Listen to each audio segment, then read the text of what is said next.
보내셨습니까? 네, 오늘 벌써 6월 중순이 다 돼갑니다.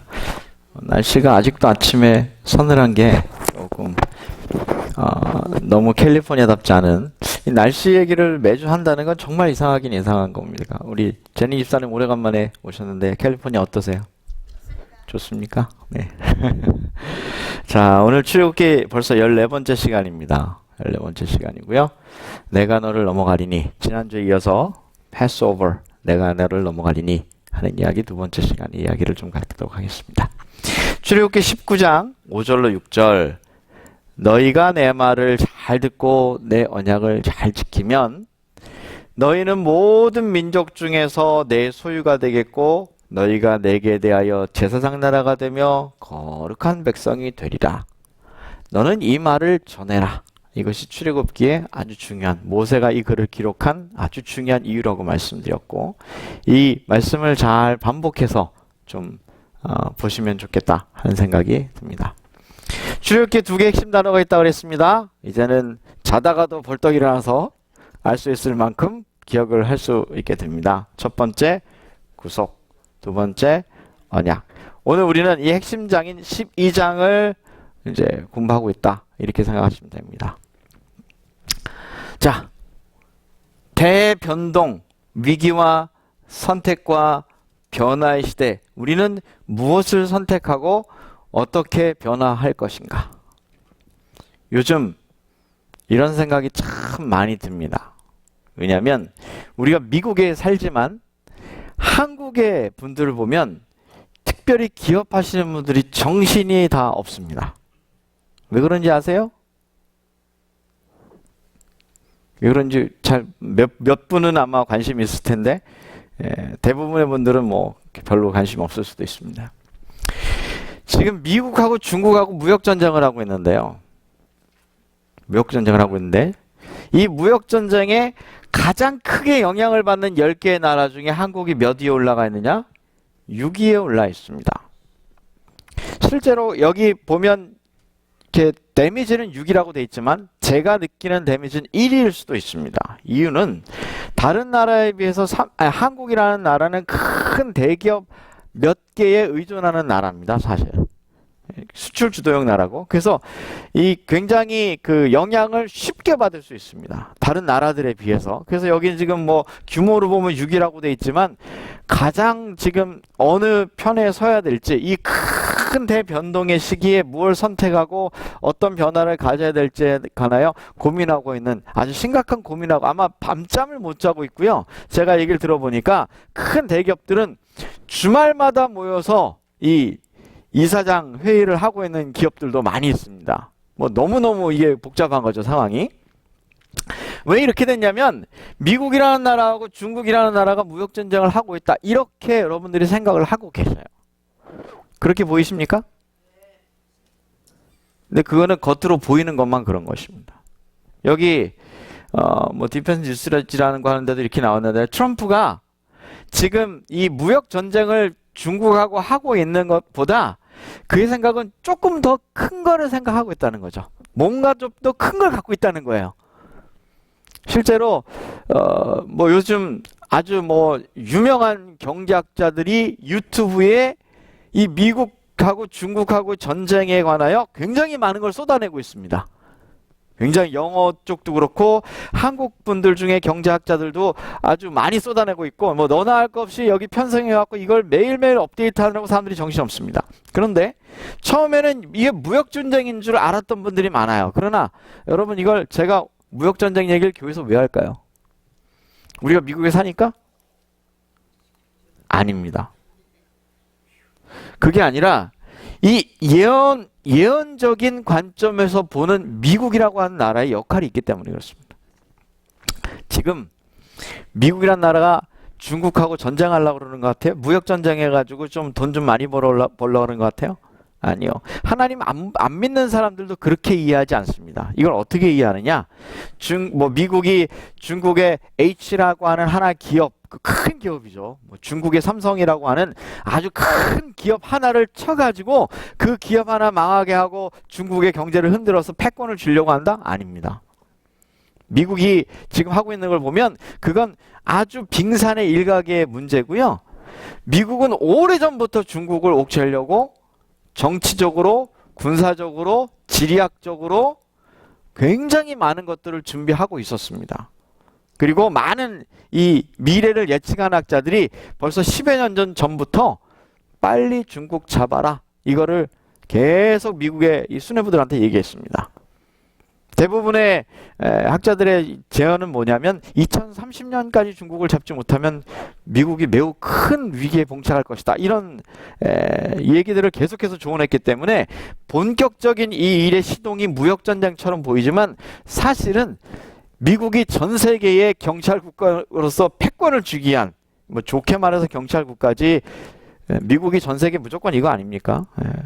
미국이 허술해 보여도요, 과학기술이니 뭐니 뭐 미국을 따라갈 나라가 아직 없습니다. 그러니까 이 나라의 모든 이 전 세계 패권을 쥐고 있는 미국이 도전해 오는 중국, 처음에 중국이 어떻게 시작하냐면, 야, 이 좀 아시아권은 내비둬, 내가 알아서 여기 이 동네는 내가 좀 대장을 해먹을게, 이렇게 보이는 것 같지만 결코 그렇지 않다는 거죠. 중국의 야심은 반드시 미국을 넘고 싶다는 거죠. 요한계시록에 보면 이게 가능한 일일까요? 우리가 알고 있는 예언에 그 비추어 보면 이건 불가능한 일입니다. 자, 지금 겉으로 보기에 무역 전쟁처럼 보이는 중국과 미국의 전쟁이 누가 이길까요? 우리가 미국에 사니까? 그게 아니에요. 그게 아니라 예언상 보면 절대 중국이 이길 수가 없어요. 이거는 단순히 무역 전쟁을 이긴다 진다가 아니라 정치적으로 그렇다는 거예요. 그래서 제가 볼 때는 한국에 혹시 사업 관련된 분들 얘기 있으시면 지금 당장 손해보더라도 무조건 미국 편 들라고 얘기해 주셔야 돼요. 우리가 미국에 살기 때문에가 아니에요. 안 그러면 사업하는 거 망합니다. 지금 당장은 중국하고 등져가지고 조금 손해를 볼 수 있습니다. 큰 손해를 볼 수 있지만 길게 놓고 보면, 성경의 예언으로 놓고 보면 절대 중국이 이길 수가 없게 돼 있습니다.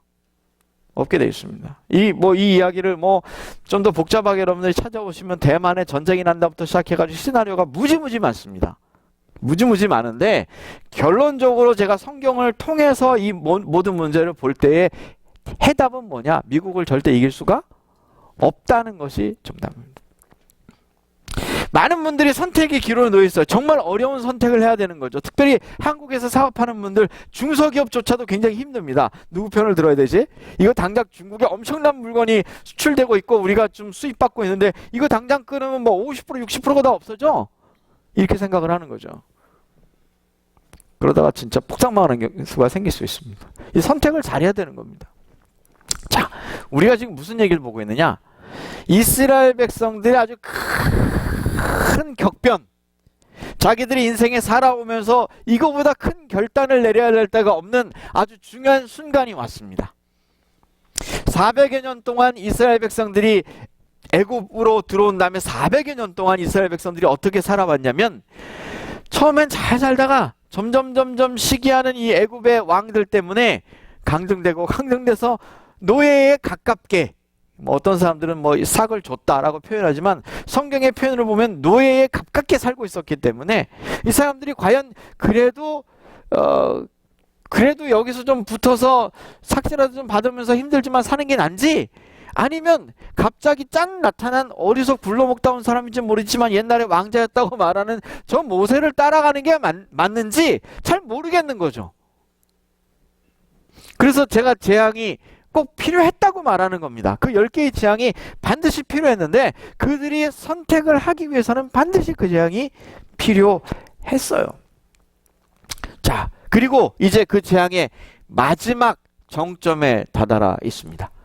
내가 애굽 땅을 칠 때에 그 피가 너희 거하는 집에 있어 너희를 위하여 표적이 될지라. 내가 피를 볼 때에 너희를 넘어가리니 재앙이 너희에게 내려 멸하지 아니하리라. 아마도 제 생각에는 앞에 9개의 재앙이 있었기 때문에 이 이야기를 무시할 만한 이스라엘 백성들은 없었을 거라고 생각합니다. 여러분 무시했겠어요? 앞에 9개의 재앙이 있었고 그 중에 4번째 재앙부터는 자기들에게 내리지 않았어요. 그래서 철저하게 잘 봤어. 심지어 뭣도 받느냐? 애굽에 계속 재앙이 내리니까 알지도 못하던 애굽 사람들이 아이고야 나 못 살겠다 그러고 고센 땅으로 와가지고 빌붙는 사람들까지 생기기 시작했어요. 왜? 고센 땅에는 재앙이 내리지 않았으니까. 이게 주객이 전도된 거죠. 옛날에는 이렇게 막 그냥 코가 높아가지고 자기들을 무시하던 사람들이 죽겠다고 자기 좀 살려달라고 새빵 좀 달라고 온 사람들이 틀림없이 있었을 거라는 거죠. 왜냐하면 출애굽할 때 실제로 애굽 사람들이 있었고, 어제 뭐 어떤 집사님이 잡족이라고 표현했는데 여러 이스라엘 외에 다른 민족들이 있었어요. 그 사람들이 재앙을 피해 보려고 넷째 재앙 이후에 이스라엘 사람들에게 온 사람들이 있었단 말이죠. 그 사람들이 같이 출애굽을 했어요. 자, 이런 상황에서 지금 하나님이 마지막에 뭐라 그러냐? 내가 너희에게 사인을 하나 줄 건데 이 사인을 반드시 집에다가 좀 해야 돼. 그 사인은 뭐냐면 어린 양을 잡아서 그 피를 문설주와 문 임방에 발라야 해. 그러면 내가 그걸 볼 때, 내가 그 피를 보면 내가 pass over, 지나갈게 하는 얘기를 모세를 통하여 주셨다는 거죠. 그런데 이 마지막 이 재앙은 말이죠. 이 10번째 재앙은 9번째 그 태양신을 벌하는 일을 했고요. 그 다음에 10번째 재앙은 뭐냐면 장자가 죽는 재앙이었어요.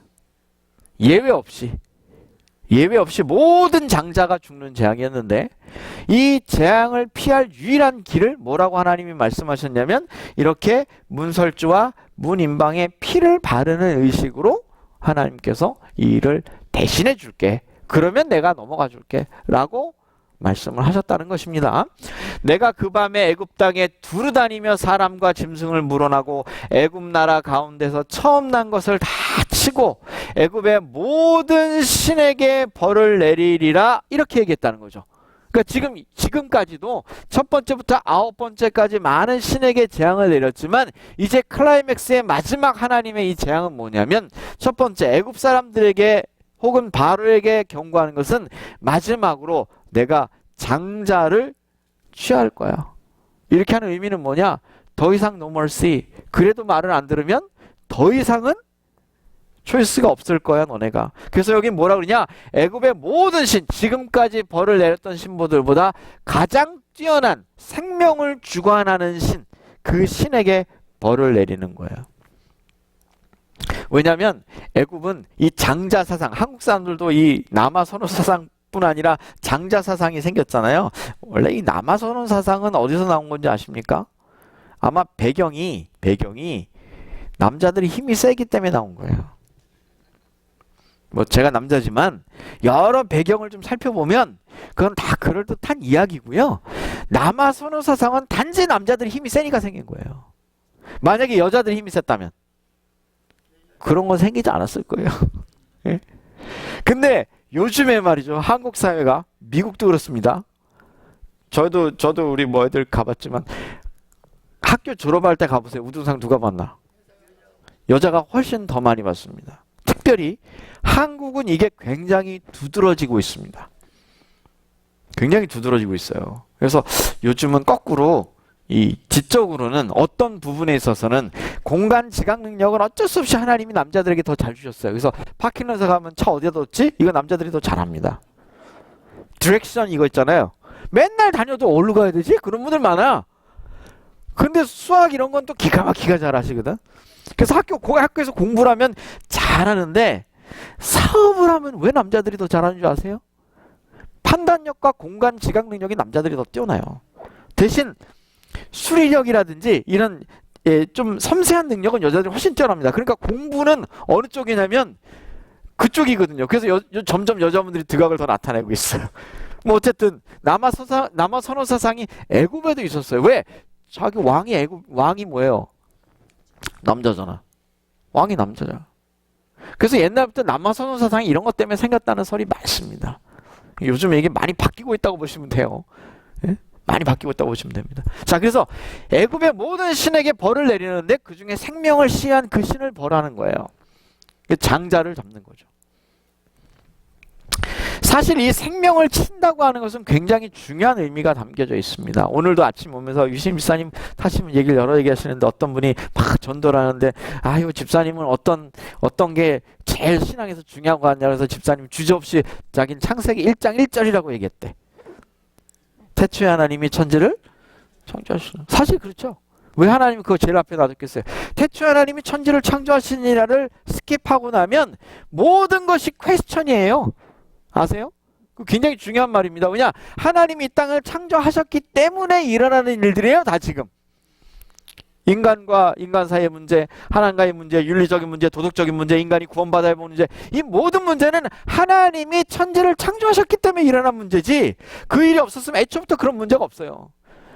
제일 중요한 게 창세기 1장 1절 맞아요. 어디서 그렇게 영감을 받으셨는지는 모르지만 성경의 제일 중요한 문제의 시작은 창세기 1장 1절에 무조건. 그러니까 이걸 치는 것입니다. 생명을 누가 주관하는지를 가르쳐 주시는 거예요. 애굽의 거짓 우상들의 아무런 도움을 주지 못할 거라는 거죠. 여태까지도 그랬지만 이제는 이 결정적인 일을 막을 수 없다는 것입니다. 여러분 돈을 잃어도요, 건강을 좀 잃어도요, 뭐 건강을 잃으면 다 잃은 거라 그러죠. 근데 진짜 다 잃는 건 목숨을 잃는 거죠. 안 그렇습니까? 지금 계속해서 지금 암 치료제 중에 또 뭐가 미국에서 많이 개발되고 있냐면 요즘 방사선 치료하는 거 있잖아요. 이 방사선 치료를 어떻게 좀 획기적인 바꿀 수 없을까 그래가지고 미국에서 많이 연구를 해가지고 1초 내지 2초만 잠깐 방사선을 쐬는 거예요. 이런 기계가 이제 앞으로 나옵니다. 그러니까 방사선 치료가 그렇게 잠깐만 쐬도 효율은 더 높아지는 기계. 여러분 암 치료에 얼마나 많은 돈을 이 전 세계가 투자하고 있는지 여러분이 아시면 기절할 정도입니다. 왜? 너무나 암이 많으니까 뭐 거의 매주 이번 주도 제가 암 환자 2분 새로 만난 새로 제가 다음 주에 오시겠다고 그러면 또 한 분, 그 다음에 이번 주에도 전화로 또 한 분. 그래갖고 암 환자는 정말 암만 고칠 수 있으면 뭐 돈 버는 거는 그냥 잠자면서 코 골깁니다. 너무너무 쉽습니다. 돈을 채다가 지쳐서 잠을 잘 수가 있습니다. 그만큼 암 환자가 많아요. 이 생명을 주관한다고 하는 것, 애굽의 모든 신들이 다 소용이 없는 거죠. 그 신들의 경배, 다시 말하면 그 신들에게 경배하는 모든 것이 헛되었다는 것을 가르쳐주기 위한 것이에요. 그리고 9번째까지 재앙이, 모든 재앙의 이 생명의 신은 오시리스와 이시스까지도 벌하겠다고 하는 하나님의 계획이세요. 마지막으로 하나님이 유일한 신임을 가르쳐 주겠다는 거예요. 출애굽이 중요한 게 아니라 그들에게도 하나님이 가장 위대한 신이다라는 걸 가르쳐 주시겠다는 거죠. 이게 10번째 재앙이에요. 하나님이 생명을 주관하신다고 하는 것을 이스라엘 백성들뿐 아니라 애굽의 사람들도 알아야 했다는 거죠. 그래서 이 일을 위해서 뭐가 필요했느냐? 표적이 필요했습니다. 표적. 어제도 보니까 저희 아들한테 DMV에서 레터가 하나 왔는데 요새 리얼 아이디로 바뀌잖아요. 바꾸신 분들 많이 있으세요? 네, 바꾸신 분들 있어. 직접 가셔야 되죠. 직접 가야 됩니다. 가야 되는데 가끔 저렇게 이제 그 아이디를 익스텐션 하거나 이럴 때 좀 오는 경우가 있어요. 그러면 그 아이디가 그 기간이 다 끝나가지고 연장을 할 때 가끔 이렇게 와서 서류상으로 해주는 경우가 있는데 그때는 뭘 하라 그러냐면 그 secondary 그 residency를 그 prove 하라 그래요. 그러니까 다큐멘트를 잘 보내야 되는 거죠. 그런 거를. 그러니까 자기를 증명해야 되는 거예요. 증명. 네가 진짜냐?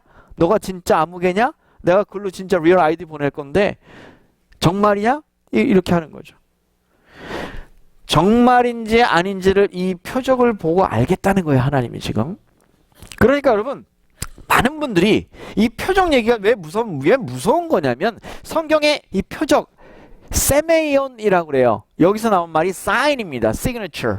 사인이라는 말이 세메이온이라고 하는 헬라어에서 나왔는데 이 세메이온이라고 하는 표적이라고 하는 말이 왜 중요한 거냐면 표적이 없으면 아군인지 적군인지 구별이 안 되는 거죠. 하나님의 자녀인지 하나님의 자녀이기를 거부했는지 거절했는지를 구별할 수가 없는 거죠. 자, 마음으로는 나 하나님 믿습니다. 라고 아무리 얘기를 해도 실제 겉으로 보여지는 거나 이런 거는 우리는 인간들은 겉으로 보여지는 걸 갖고 판단하죠? 그렇지 않습니까? 사람의 마음을 우리는 알 수가 없어요. 그래서 재판을 할 때 하나님께서 재판하실 때 예를 들면 이해옥이라고 하는 분은 내가 살펴보니 하나님께서 생각하시기에 내가 살펴보니 그의 생애에 굴곡이 있고 좀 잘못된 부분도 있지만 내가 볼 때 그 잘못된 모든 걸 하나님께 의지하고 온전히 회개했으므로 패스. 하나님이 그렇게 하신단 말이죠. 그런데 그걸 지켜보고 있는 모든 사람이 혹시 이해옥 집사님하고 가까이 지내던 사람이 이의가 있습니다. 이의가. 내가 지켜보니까 그분이 잘못된 게 많던데 하나님 실수하는 거 아닙니까? 이렇게 할 수 있어요, 없어요? 있죠. 이걸 누가 해요? 사단이 한다는 거죠. 사단이 이렇게 이 일을 하고 나서면 그 이야기를 듣는 사람들, 특별히 이해옥 집사님 주변에 이렇게 예화를 들어서 죄송해요. 맨 앞에 앉아서 그래. 이렇게 주변의 분들이 사단이 얘기한 게 좀 일리가 있는데 하나님 잘못 아니야? 혹 하나님이 실수하셨거나 하나님 마음대로 하는 거 아니야? 이거 독재자 아니야? 이런 생각을 할까 안 할까요? 이게 원래 하늘에서 사단이 이 분란을 일으킨 이유가 이거예요. 하나님은 자기 마음대로 한다 이거죠. 독재자라는 거죠. 예? 말만 공이고 사랑이라고 하지 실제로는 그렇지 않아 라고 계속 얘기하고 다녔어요. 거기 꼬임에 넘어간 하늘의 천사가 3분의 1이었다니까. 그러니까 심판이라고 하는 것 앞에 가면 뭐가 중요하냐면 이 표적이 중요해요. 이 표적이. 그래서 뭘 보여줘야 되냐? 이 표적을 하나님이 보여주셔야 돼. 그때 누가 나타나요? 예수님이 나타나는 거죠. 세메이언이라고 하는 표적은 이런 의미가 있어요. 그래서 이 표적은 사실은 그냥 단순하게 피를 바르는 것처럼 보이지만 약속의 중요한 시그너처리 된다는 거죠. 사인이 된다는 거죠. 보세요. 내가 애굽 당하실 때 그 피가 너희의 거하는 집에 있어서 너희를 위하여 표적이 될지니. 뭐가 표적이 된다고요? 그 피가 표적이 된다는 것입니다. 내가 피를 볼 때에 너희를 넘어가리니 재앙이 너희에게 내려 너희를 멸하지 않게 하겠다. 그러니까 하나님은 뭘 보시겠다는 것이냐면 피를 보겠다는 겁니다. 이렇게 말하니까 좀 이상하나요? 하나님은 피를 보겠다는 거예요. 피를 보시겠다는 겁니다. 그 피를 보면 넘어가겠다는 것입니다. 자, 이 표적이라고 하는 말이 결국 이 표적은 피를 얘기해요. 피. 이 피가 상징하는 게 뭐라고요? 죽음이에요. 죽음. 희생을 말하는 것입니다. 대속이라고 하는 걸 얘기해요. 자, 그래서 여기다가 이렇게 피를 바르는 것 필요할까요? 예를 들어 봅시다. 하나님께서 말씀하시기를 문설주와 문인방에다 피를 발라. 그러면 내가 넘어갈게. 근데 어떤 사람이 생각을 했어요? Yes, Lord. 좋습니다, 하나님. 내가 하나님의 말씀하는 거에 100% accept합니다. 다 받아들일게요. 근데 제가 사정이 조금 있어서 다 받아들일게요. 하나님 말한 대로 다 믿을게요. 그런데 내가 사정이 조금 있어서 피를 바르는 건 좀 어려워. 예를 들면 어떤 사람이 그랬다 칩시다. 내가 성격상 피를 보면 확 돌아요. 정신없어, 하나님. 그래서 내가 다른 건 다 하나님 말씀 다 알겠어. 이해도 해. 그게 옳다는 것도 알겠어. 그런데 하나님, 피 대신에 내가 물감 좀 칠하면 안 될까요? 여러분, 제 얘기가 우습게 들릴지 모르지만 너무나 많은 사람들이 이렇게 신앙을 하고 있다는 겁니다. 너무나 많은 사람들이 이렇게 신앙하고 있어요. 표적이라고 하는 것이 어떤 의미냐면 보이는 거예요. 보이는 거. 내가 그것을 볼 때에 넘어간다는 것입니다. 사실 이 표적은 누구 때문에 필요합니까?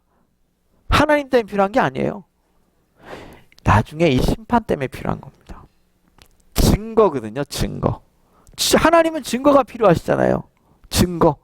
그래서 그 증거가 필요하니 너희는 이 증거를 좀 보여줘야겠다. 그런데 하나님 하여튼 알겠다니까요. 알겠으니까 나를 좀 봐줘요. 내가 빨간색을 별로 이게 파란색으로 좀 안 될까?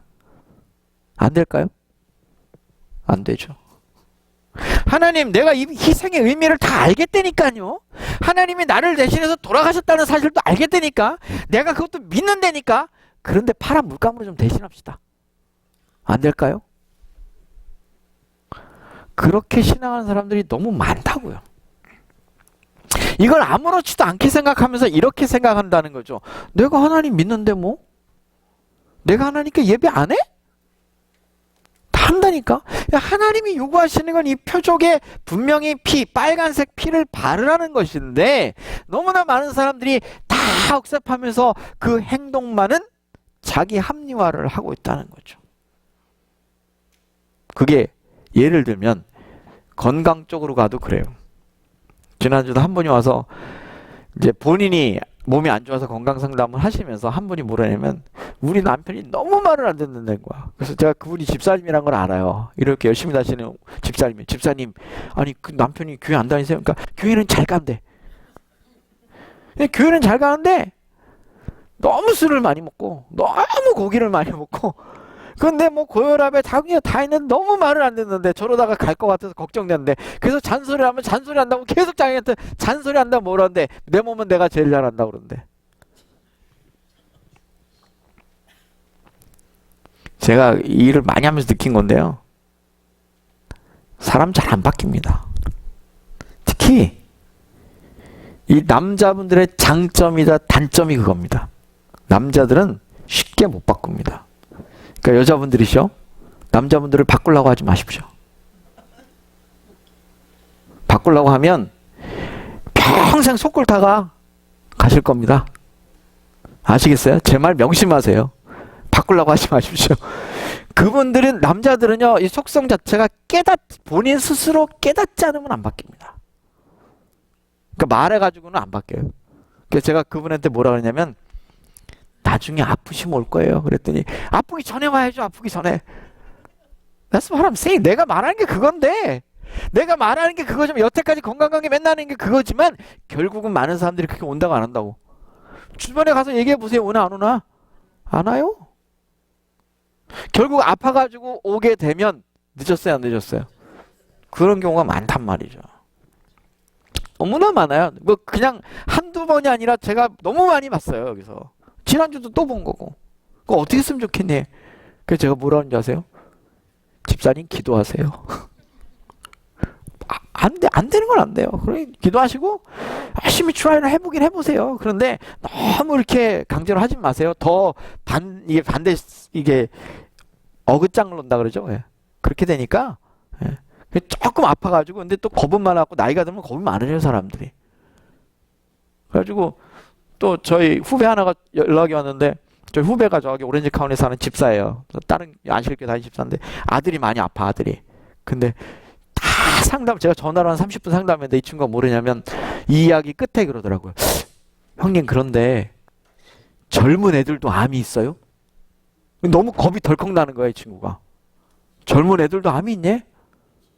그래서 제가 뭐라 그랬냐면 없을 순 없지만 있을 수 있다. 그러나 확률은 매우 낮다. 이제 제가 좀 안심을 시키느라고 그래서 다음 주에 꼭 오라 그랬는데 그렇게 걱정을 한다고요 사람들. 사인이라고 하는 것은요. 사인은 뭡니까? 사인이라고 하는 것은 이렇게 바꿀 수 있는 게 아니에요.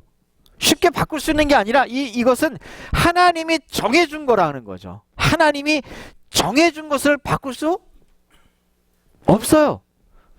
너희는 누룩 없는 자인데 새 덩어리가 되기 위하여 묵은 누룩을 내어버려라. 우리의 유월절 양 곧 그리스도께서 희생이 되셨다. 그래서 Passover Lamb이라고 돼 있어요 영어에. 그러니까 우리는 단순히 문설주와 문인방에다 피를 발랐지만 이것은 무슨 사인이냐면 무슨 표식이냐면 예수님이 우리를 위해서 우리 집에 이게 달려있다고 이렇게 칠했다고 하는 건 예수님이 나와 우리 식구를 위해서 돌아가셨습니다 라고 하는 것을 인정하는 뭐예요? 표식이라는 거죠. 사인이라는 거죠. 이게 아무리 마음으로 있어도 그걸 그 문지방과 문설주와 문인방에 칠하지 않으면 천사가 어떻게 쓸까요? 혹시라도 유대인들 중에 이걸 시험해보고 싶어서 내가 믿기는 다 믿는데 100% accept 하는데 요 피만 좀 물감으로 대신합시다. 그런 사람이 있었다면 어떻게 될까요? 재미난 결과입니까? 생명을 잃는 결과예요. 모든 것을 잃는 거죠. 그러니까 표식이라는 게 여러분 생각할 때 성경에 등장하는 하나님과 인간 사이의 표식이 아무것도 아니고 인간의 편리에서 조금 바꿀 수도 있다라고 생각을 가진 사람들은 빨리 회개해야 됩니다. 그런데 성경의 아주 중요한 표식이 뭐예요? 안식일이거든. 이거를 인간이 말한 게 아니야. 하나님이 뭐라 그러시냐? 나와 너 사이에 뭐가 되리니? 표징이라고 그래서 똑같은 단어예요. 근데 많은 분들이 하나님은 안 바꿨는데 누가 바꿨어요? 성경에 하나님 바꿨다는 얘기 있어요, 없어요? 아니, 이 문설주와 문인방에 바르는 이 표의 표식을 하나님이 필요하라 그랬는데 바꾼 적이 없어. 근데 내 편의에 의해서 파란색으로 바꿔놓으면 좀 안 될까? 내 믿는 믿음은 변함이 없는데 하나님 믿는 건 변함이 없다니까? 내가 뭐 예수 믿는 거지 뭐 다른 신 믿나? 그런데 단지 뭐만 바꾸겠다는 거예요? 자기 편의를 위해서? 이 표식만 바꾸겠다는 거예요. 이 정도면 하나님이 인정해 줄 만하지 않으실까요? 마태복음 잘 읽어보세요. 내가 너를 도무지 모른다 그랬어요. 도무지 모른다.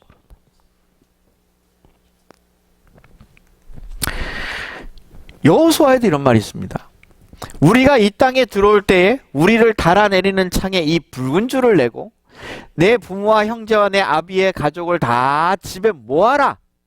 누구든지 내 집 문을 나서 거리로 나가면 그 피가 그 머리로 돌아갈 것이요 우리는 허물이 없으리로다.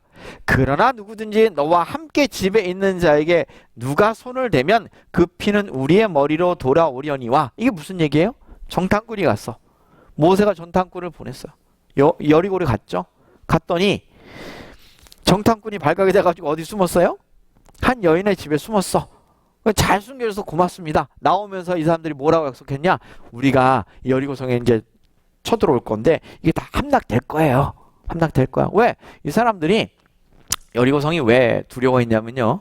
40여 년 동안 이 이스라엘 백성들이 물론 40년 전에 애굽에 큰 난리가 그 당시에 이거보다 큰 난리가 없었을 텐데 왕이 죽는 난리가 일어났어요. 역사의 기록에 보면 그런 큰 난리가 일어나고 엄청난 재앙이 내렸는데 그 40년 전에 그렇게 소문이 파다했고 이스라엘 백성들이 탁 나와가지고 이 사람들이 광야에서 이렇게 40년 동안 돌아다니는 이야기가 결국 목적지가 어디래요? 우리 동네래. 우리 동네래. 그럼 긴장하고 있었을까 안 긴장하고 있었을까? 이 사람들 나름대로 긴장하고 있었겠죠. 다 아는 거예요. 다 아는 거. 예? 다 아는 거야. 근데 드디어 여리고성에 쳐들어왔어. 아이고야 망했다 하는 사람도 있을 거고 어딜 와? 이런 사람도 있었겠죠. 그런데 여태까지 일어났던 모든 일을 볼 때 야 하나님은 살아계시구나. 하나님 최고셔. 이런 사람도 있었을 거란 말이죠. 분명히 있었어요. 이 중에 한 명이 이 사람이었고 이 사람은 이 스파이들을 살려줬어요. 그럴 때 이 스파이들이 가면서 뭐라 그랬냐. 정탐꾼들이 가면서 붉은 줄 여기는 시크릿 코드라고 돼 있어요. 왜 시크릿 코드라고 돼 있냐면 이 2장 18절 이전에 성경에 붉은 줄이라는 얘기가 나오기 때문에 사실 대명사 비슷한 거예요. 그러니까 당신과 나 사이에 붉은 줄을 매달아 놓는데 이 붉은 줄을 매달아 놓는 것이 뭐다? 시크릿 코드라는 거죠. 이 시크릿 코드가 있어서 붉은 줄을 매달아 놓으면 내가 이스라엘 백성들에게 가서 모세에 가서 얘기할게. 우리 지도자한테 가서 이 붉은 줄을 달아 놓은 집은 어떻게 하도록 해하지 않도록 우리가 약속을 할게요. 그런데 말이죠. 이 집을 벗어나면 나는 책임질 수 없다는 거죠. 그러니 당신뿐 아니라 당신의 모든 일가 친척 친구들 다 모아서 집으로 데려오고 이 이스라엘 백성들이 쳐들어와서 난리가 나거든. 빨리 들어와가지고 이 집에 안전하게 거하게 하십시오. 그럴 때 사용할 이 붉은 줄을 뭐라고 했다고요?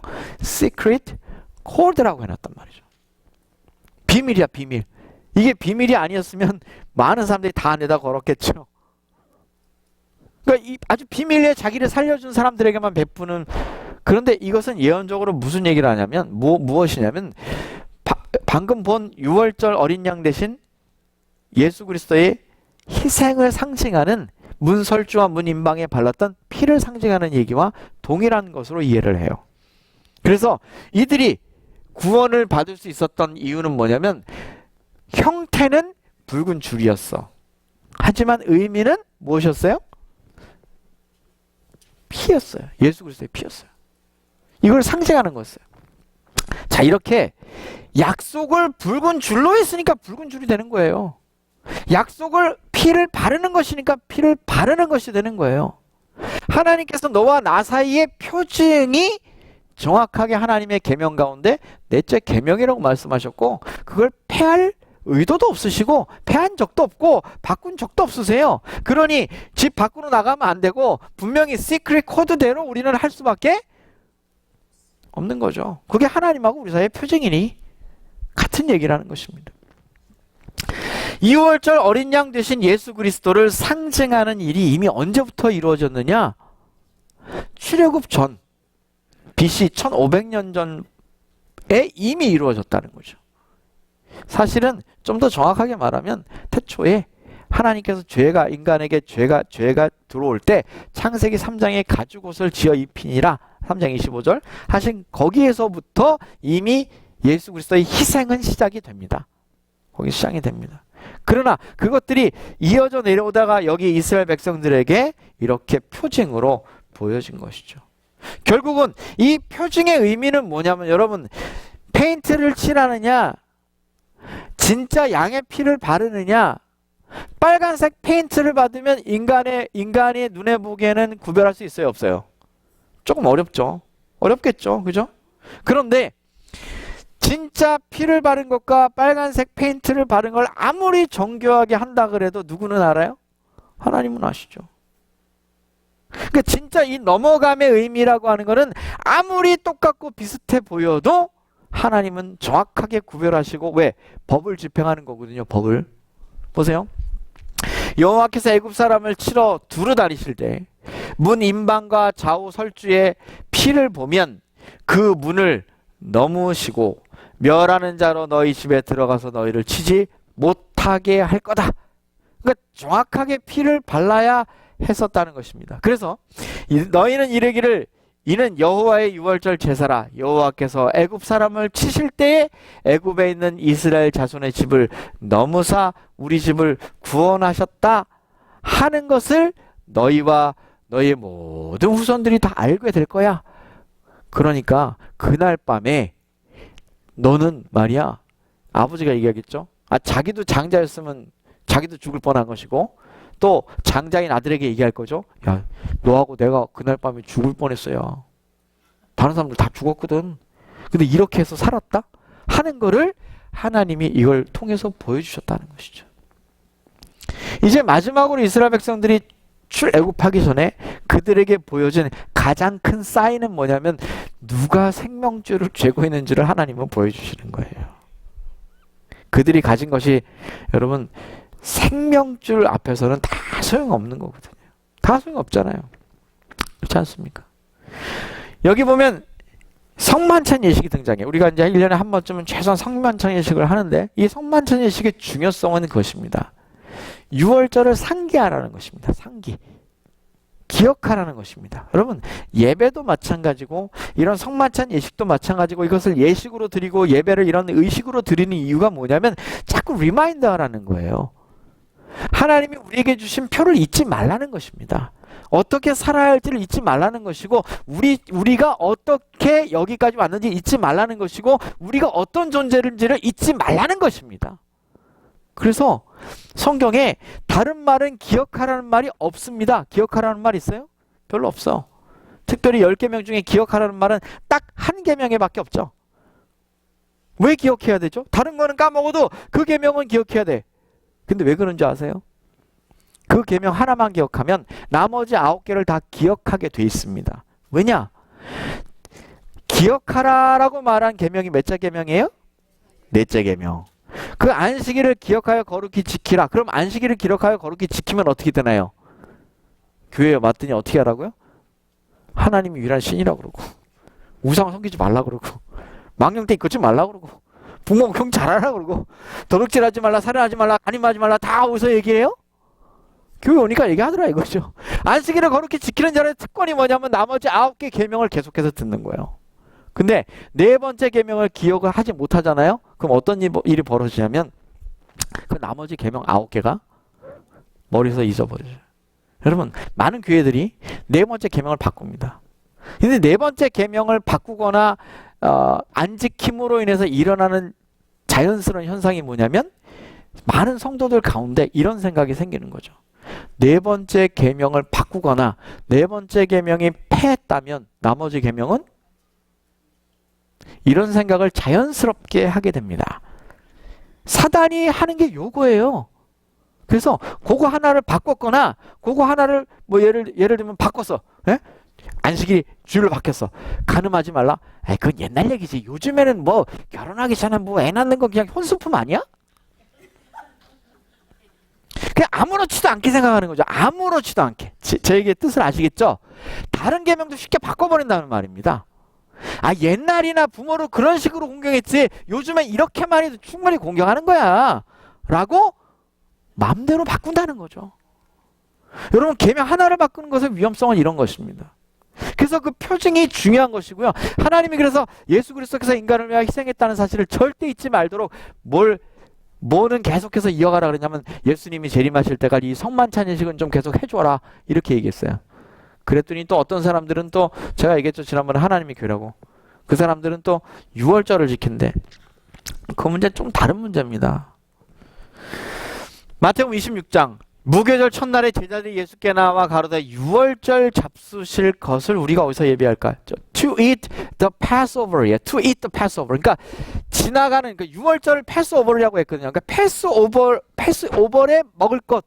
이거를 조금 다른 의미로 출애굽기 의미로 얘기를 하면 생명을 얻기 위해 생명이 이제 지켜지기 위하여라는 말이에요. 이게 패스오버의 의미라는 것입니다. 그래서 성만찬식이 있을 때마다 우리는 무엇을 떠올리는 것이냐면 패스오버, 즉 우리 생명이 지금까지 이렇게 하나님께서 잘 우리를 보호하고 계시며 영원한 구원을 우리에게 주실 것이다 라는 보장을 이 성만찬 예식을 통해서 하게 된다는 것이죠. 그래서 이 최후의 만찬인 마지막 모임, 내가 고난을 받기 전에 너희와 함께 이 유월절 먹기를 원하노라. 내가 너희에게 이르노니 유월절이 하나님 나라에서 이루기까지는 다시는 먹지 아니하리라. 그러므로 이렇게 누가복음 22장이 유월절 얘기를 하면서 마지막 만찬을 하시고요. 고린도전서에 보면 그래서 이걸 뭘로 지켜라? 떡으로. 그 다음에 포도즙으로 지켜줘 라고 얘기를 하셨다는 것입니다. 이렇게 주의 죽으심을 오실 때까지 전하는 것이다. 이 떡을 먹으며 이 잔을 마실 때마다 그렇다는 것입니다. 성경은 분명히 때를 이야기할 때 유월절마다라고 얘기하지 않았습니다. 그래서 유월절 지킬 필요는 없습니다. 뭐 여러 가지 이유 때문에 성경은 뭐라 그러냐? 이 떡과 잔을 마실 때마다 그렇게 하는 것이라고 그랬어요. 그래서 성경은 이렇게 얘기하고 있는 것입니다. 자, 정리해 봅시다. 한 사람이 1만 달란트 빚진 사람이 어떻게 했냐면 탕감받았어. 성경에 이렇게 1만 달란트라고 얘기했다는 것은 좀 과장된 표현입니다. 이 당시에 1만 달란트를 가질 수도 없습니다. 지금이니까 뭐 수십조 일본의 손정희 사장이라는 분 아시죠? 들어보셨죠? 소프트뱅크 사장, 제일교포. 미국에서 일본의 최고 부자 중에 하나죠. 그분이 얼마 전에 얘기 들으니까 58조 가졌대요. 58조가 얼만큼인지 이해가시겠어요? 삼성 이재용 씨보다 한 10배 정도 부자라고 보시면 됩니다. 그러니까 어느 정도 부자인지 아시겠죠? 어마어마한 부자인데 지금이니까 이런 게 창출되지 옛날에는 불가능합니다. 그 정도의 숫자라고 보시면 돼. 그거를 탕감받았어요. 그런데 이 사람이 나와가지고 어떻게 하더라고요? 100데나리온. 이 100데나리온은 얼마냐면 1데나리온은 군인들의 품꾼들의 하루 품삯이야. 그러니까 100일만 일하면 갚을 수 있는 돈이에요. 그럼 요즘 최저임금으로 말하면 15불, 미국 15불로 기준으로 계산하면 얼마밖에 안 되는 돈이에요? 곱하기 100하면 1,500불이에요. 네. 그럼 1,500불이 뭐 도저히 못 갚을 돈입니까? 그런 건 아니죠. 1,500불 뭐 그냥 요즘 1,500불은 그냥 주머니에 그냥 넣고 다니시는 분도 있어요. 그냥 아니 그래 여기 얘다 가져 이런 분도 있어요. 예? 그게 큰 돈이 아니야. 물론 이 사람에겐 큰 돈일 수 있지만 이 사람이 와서 이 100데나리온 빚진 사람을 목을 잡고 흔들었거든요. 이 이야기를 들은 왕이 어떻게 했다고요? 어떻게 했어요? 이 사람을 다시 잡아다가 여러분 제가 이 이야기를 왜 하고 있냐면 하나님께서 우리를 좀 봐주고 있다고 하는 걸 여러분 이해하셔야 돼요. 이스라엘 백성이 예쁘고 착하고 옳은 일을 많이 해서 그들을 살려준 게 아니에요. 여러분 골방에 들어가서 여러분 스스로를 잘 생각해 보세요. 여러분 정말 착해서 구원받는 건지 잘 생각해 보라니까. 내 기준으로 다 보면 남은 다 잘못된 거예요. 남은 다 잘못된 거야. 제가 오늘 아침에 우리 한 집사님 모시려고 저기 코리아타운 여기 조금 가까운 데인데 갔다가 오는데 어떤 분이 요새는 전동보드가 많아가지고 코리아타운 진짜 위험합니다. 이 사람들이 차를 타고 이 전동보드를 타고 다녀요. 어떤 분이 그 흑인 한 분이 가운데 손가락을 높이 쳐들고 그 전동보드를 딱 타면서 찻길로 탁 여유있게 가면서 모든 차들을 다 쳐다보면서 가운데 손가락을 탁 치켜들고 가더라고. 모든 사람에게 욕을 하는 거죠. 자기 외엔 다 틀렸다는 겁니다. 무슨 얘기인지 이해 가셨어요? 이런 식의 사고방식이 정말 곤란해요. 하나님이 우리를 좀 봐주는 거라는 사실을 기억하라는 거죠. 이 패스 오버이라는 말은요, 너가 의로우니까 지나가가 아니에요. 그냥 우리는 단순하게 표식을 가졌을 뿐이에요. 표식, 즉 문 임방과 문 설주에 피를 바르는 사인, 즉 표식을 가졌을 뿐이지 우리가 의롭기 때문에 그날 패스오버를 하신 게 아니라는 사실이에요. 이걸 기억하라는 거죠. 이제 이스라엘 백성들은 출애굽을 해야 되는 절대절명의 선택의 기로에 있어요. 적당한 마음으로 출애굽할 수 있을까요? 아니요. 죽음을 각오한 사람들만 가는 거예요. 이제 생명의 시여자이신 하나님께서 이 애굽을 벌하시는 것을 보셨고 이스라엘에게 은혜를 베푸는 걸 보셨어요. 이제 이들 앞에는 마지막 시험이자 마지막 이 출애굽을 위한 관문이 있었는데 그게 뭐냐면 어떻게 보이면 매우 간단한 사인 하나였다는 거죠. 기억하세요, 여러분. 우리가 의롭기 때문에 구원받는 거 아니라는 거예요. 우리가 올바르기 때문에, 내가 착하기 때문에, 내가 옳은 일을 많이 했기 때문에 구원받는 것이 절대 아니라는 거죠. 사인 때문에 그래요. 그 사인 하나 때문에 구원받는다는 것입니다. 예수님이 우리를 위해서 돌아가셨다는 것을 우리가 인정하는 그 사인. 그래서 제가 옛날에도 그런 말 한 적 있어요. 나는 내가 지금 갖고 있는 이 사인이 틀렸다면 언제든지 올바른 사인으로 바꿀 마음이 있다고 제가 얘기한 적 있어요. 사랑하는 성도 여러분, 오늘도 하나님께서 우리에게 주신 그 사인을 마음에 깊이 새기시게 되기를 간절히 바랍니다. 그것은 예수님께서 저와 여러분들을 위하여 돌아가셨다는 사실이고 그 사실을 믿는 것입니다. 그리고 그 믿는 마음에 믿는 것을 입으로 시인하고 이렇게 나와 하나님께서 얘기하신 그 사인 가운데 우리가 있다는 사실 또한 잊지 않으셔야 합니다. 그래서 여러분 사람들이 옆에서 많이 꼬일 거예요. 야 그거 사인 공부 대단하냐 그렇게? 어?